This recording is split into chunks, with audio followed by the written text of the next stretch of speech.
looking a bit disheveled, maybe eyes a little red, taking a deep breath. Hey everyone. So this is really difficult to talk about. I've been thinking about making this video for months, maybe even a year now. Every time I get close to hitting record, my stomach just knots up. But the truth is, I can't carry this anymore. I need to say it out loud, even if it's just to the internet. Maybe someone out there will understand. Or maybe I just need to punish myself, I don't know. I cheated. Yeah, I cheated on Mark, my boyfriend of 7 years. And it wasn't just a random person. It was my boss, at a company party. I pause, tears welling up slightly, then force myself to continue. Let me try to explain. Not to excuse it, because there is no excuse, but to explain how I got there. Mark and we were good, comfortable, maybe a little too comfortable. Our life had become a routine. Dinner, TV, sleep, repeat. The spark, the excitement, it had faded. I loved him, I still do, with every fiber of my being. But I think subconsciously I was craving something more, something to make me feel alive again, desired. And then there was Michael, my boss. He's formidable. Early 40s, sharp suit, even sharper wit. He built the company from the ground up, and you can feel that power radiating off him. He's charming, he's intelligent, and he always made me feel like my ideas mattered, like I was truly valued in a professional sense. I admired him, of course. Who wouldn't? The company Christmas party. It was last year, exactly a year ago, almost to the day. The grand ballroom, fairy lights, an open bar, everyone dressed D to the nines. I remember feeling a buzz from the moment I walked in. I'd picked out a new dress, something a bit bolder than usual. I felt good, for the first time in a while. Whispers. Mark wasn't there. He was out of town visiting family, so I went alone. Which, in hindsight, was probably the first domino. I started off mingling, laughing, having a few drinks. I saw Michael from across the room, talking animatedly with some clients. He caught my eye, smiled, a genuine, warm smile. We exchanged a few words later, just quick pleasantries.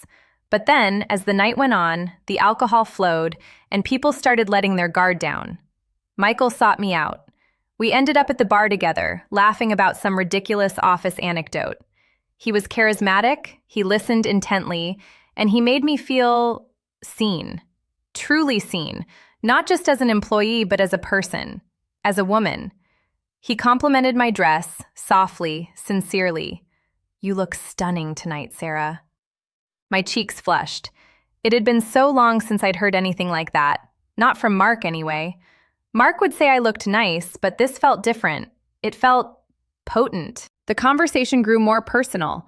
We talked about our lives outside of work, our aspirations, even our fears. There was a raw honesty there that I hadn't expected, especially from someone I only knew in a professional capacity. I could feel the tension building, a magnetic pull between us. It was exhilarating, terrifying. Wrong, but so incredibly thrilling. My heart was pounding, a wild drumbeat in my chest.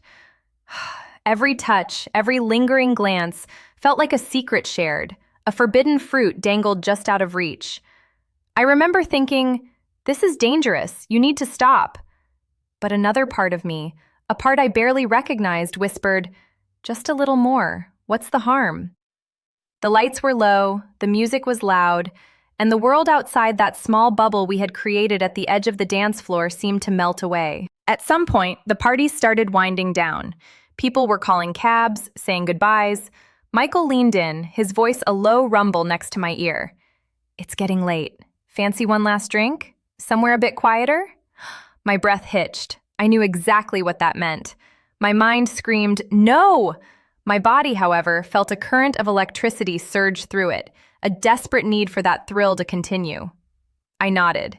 He led me to a quiet corner of the hotel, an almost empty lounge area with plush sofas and dim lighting.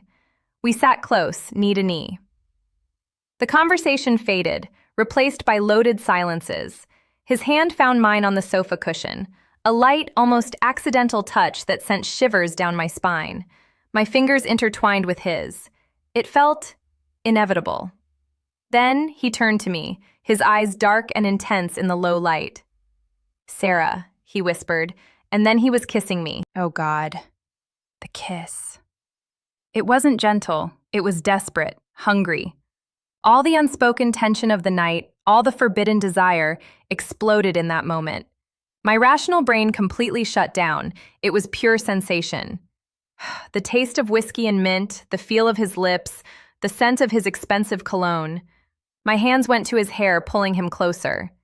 There was a rush, an incredible, powerful rush of being wanted, of being daring, of doing something completely and utterly out of character. It was an illicit high, a momentary escape from my mundane reality. It was a flash fire, consuming everything in its path.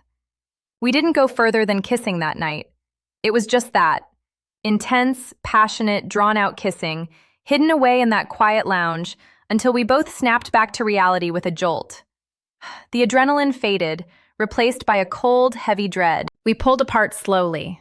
There was a look in his eyes. I couldn't quite decipher it. A flicker of regret? Or just embarrassment? He cleared his throat, stood up, smoothed down his suit jacket.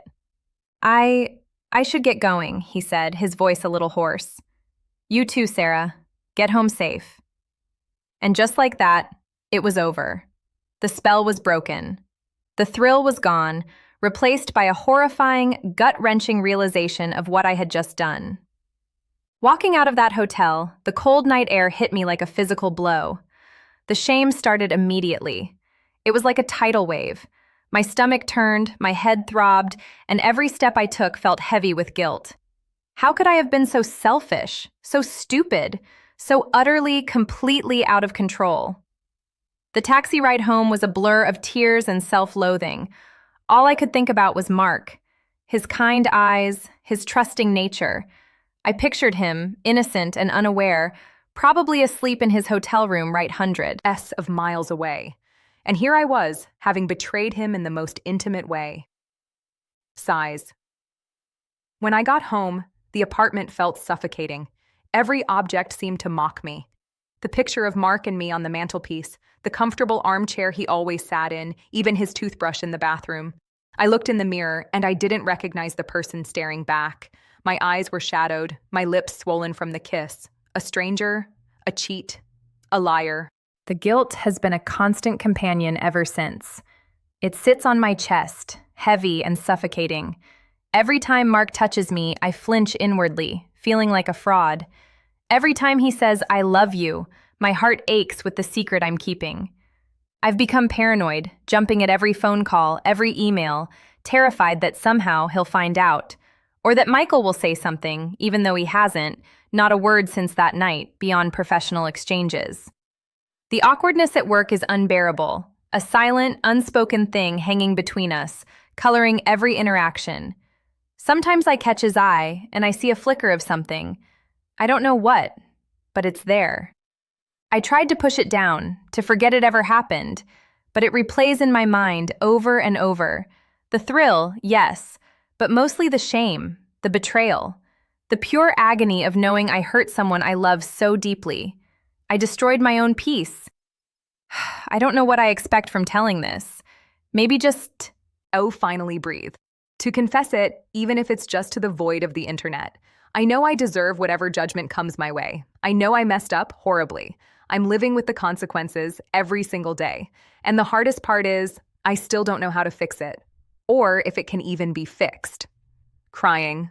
I look down, tears finally flowing freely. I take a shaky breath. Thank you for listening. I look back up, eyes wet but resolute. I needed to say it. The video fades to black.